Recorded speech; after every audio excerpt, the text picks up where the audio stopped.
Mr. Morgan, I have a 30 years old son that he is very lonely person. He's not able to make a friend. He does not have any girlfriend. It's hard for him to get close to somebody. He's not able to make a friend. I know that he wants to. It sounds like he's still living with you. Yes, he does. Is there some economical reason why he must live with you? Yes, for now, yes. He lives with me. Okay. I know that in your culture it may seem normal that a 30-year-old man would live with his parents, but honestly, in nature and in many cultures across the world, in most cultures, that is not normal at all.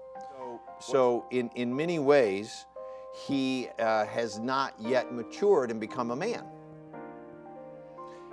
And one of my first point of evidence for that is that he's living with his parents at 30 years old. I'm gonna say that the issue is more with the parents than it is with the man.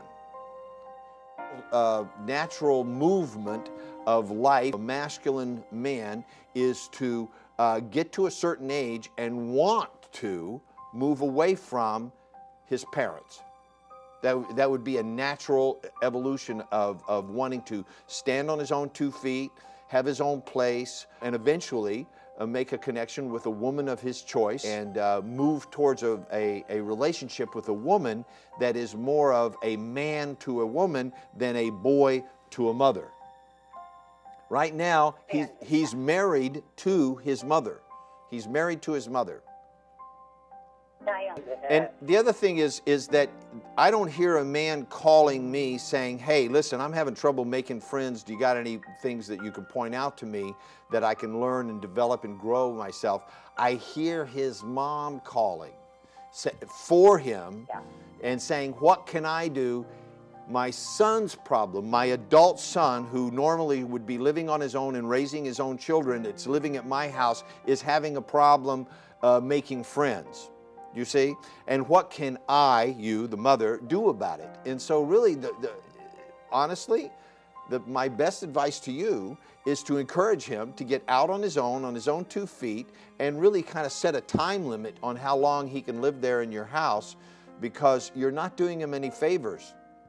You're not doing him any favors by shielding him from the world. Part of becoming a man is going out and testing yourself against the world and taking a few hits, maybe falling down and failing a couple of times, and then finding your own inner strength to stand back up and do what must be done in order to better your life, in order to realize yourself as a man, in order to have something to bring to the table if you would like to have a high-quality woman in your life. And by a high-quality woman, I mean a woman who knows who she is, what she wants, where she's going, and who is willing to share her femininity and her beauty and her body with a masculine man who's willing to protect and provide and take care of her and raise a family if that's what they choose to do.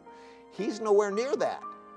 Do you see what I'm saying? No, he's not. Yeah. So are you going to wait till he's 35 or 40? Honestly, I've had to do this myself, so it's not like I'm asking you to do something I didn't do, okay? I raised a stepson, and at age 28, I had to push him out of my house. It's 10 years later, and he's probably still mad at me about it, okay? But what I saw once I did that is he found himself a beautiful place down by the ocean with an apartment with a view. When I went over to visit him, the place was impeccable. It was beautiful. Everything was clean. I said, how come you never cleaned the house like that when you lived with me? He says, well, that was your house. This is my house. His house was perfect. Everything had its place, you know. It was like impeccable. His career took off. He started working. He paid all of his bills and his credit cards and everything on time. He was impeccable with his accounting. In other words, he started owning his life. Now, he runs his own life. He's become a scuba diver. He started taking pilot lessons. He got an architect license. In other words, he took over his life. And I had to push him out. As lovingly and as I could, I said, here's a pickup truck. Let's put your stuff in it. You know. Okay.